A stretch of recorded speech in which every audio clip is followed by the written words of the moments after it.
నమస్కారం అండి. ఈరోజు అమ్మ ఆసరా అనాథ వృద్ధాశ్రమంలో వస్తుదానం చేయడం జరుగుతుంది. ఈరోజు దసరా పండుగ శుభ సందర్భంగా మానవ సేవయే మాధవ సేవే లక్ష్యంగా 65 మంది నిరాశ వయోవృద్ధులు మరియు స్త్రీలకి మరియు ఈరోజు వస్తుదానం చేయడం జరుగుతుంది. దసరా పండుగ శుభ సందర్భంగా మరియు అజ్ఞాతదాత గారు శ్రీమతి అజ్ఞాతదాత గారు ఈరోజు వస్తుదానం చేయడం జరుగుతుంది.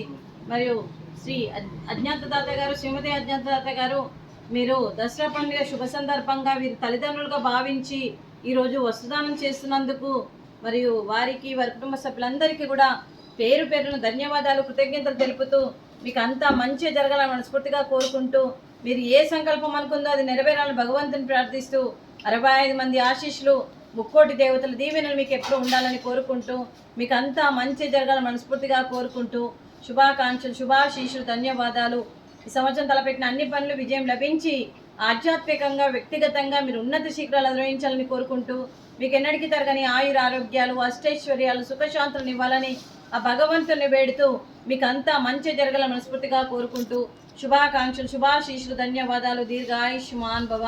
శ్రీమతి అజ్ఞాతదాత గారికి శ్రీ అజ్ఞాతదాత గారికి మీకు మీ కుటుంబ సభ్యులందరికీ దసరా పండుగ శుభాకాంక్షలు తెలుపుతూ మీకు దుర్గాదేవి ఆశీస్సులు మరియు ముక్కోటి దేవతల దీవెనలు మీకు ఎప్పుడు ఉండాలని కోరుకుంటూ ఈ 65 మంది ఆశీస్సులు కూడా మీకు ఎప్పుడు ఉండాలని కోరుకుంటూ మీకు మీ కుటుంబ సభ్యులందరికీ కూడా దీర్ఘాయుష్మాన్ భవ. అలాగే ఈ ఆశ్రమానికి పెద్ద దిక్కుగా వివరిస్తున్న మా తండ్రి లాంటి పెంటయ్య గారికి పుష్పలీలమ్మ గారికి పాదాభివందన చేస్తూ మా ఆర్గనైజేషన్ కోసం 365 రోజులు నిత్యన్నదాన కార్యక్రమం చేపట్టి కడుపు నిండా అన్నం పెడుతున్న ఆ భగవంతుడు స్వరూపమైన పెంటయ్య గారికి వారికి వారి కుటుంబ సభ్యులందరికీ దీర్ఘాయుష్మాన్ భవ. శ్రీ అజ్ఞాతదాత గారు శ్రీమతి అజ్ఞాతదాత గారు మీరు ఈరోజు మరియు దసరా పండుగ శుభ సందర్భంగా మరియు ఈ అమ్మలందరికీ కూడా మరియు ఈరోజు వస్త్రదానం చేస్తున్నారు. మేము వస్త్రదానం స్వీకరిస్తున్నాం. వస్త్రదాత సుఖీ భవ.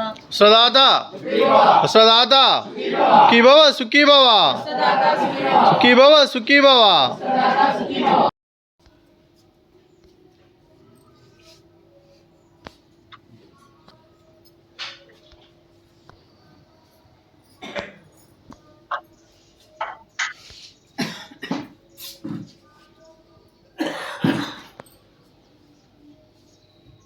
లక్ష్మి తీసుకో.